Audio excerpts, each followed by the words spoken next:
Of the more than 400 communities that held March for Our Lives rallies across the U.S., few received more attention than the march in Parkland, where 17 students and teachers were killed 4 years ago when an armed gunman walked into Marjory Stoneman Douglas High School and opened fire.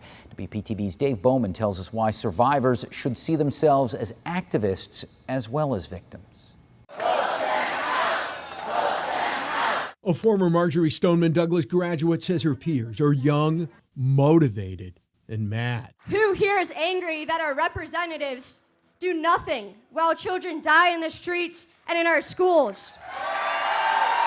Stoneman Douglas teacher Sarah Lerner. I made it out. I survived. Told the crowd they don't need politicians' thoughts and prayers. We need policy, we need change, and we need action.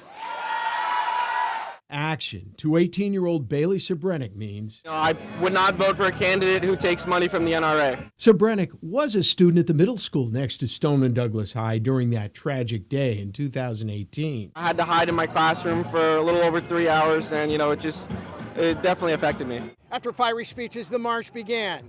Eventually, a lap around this park and going by Marjory Stoneman Douglas High School. This is what democracy looks like! This is what democracy looks like! Sari Kaufman led the march of young activists. Older ones registered new voters.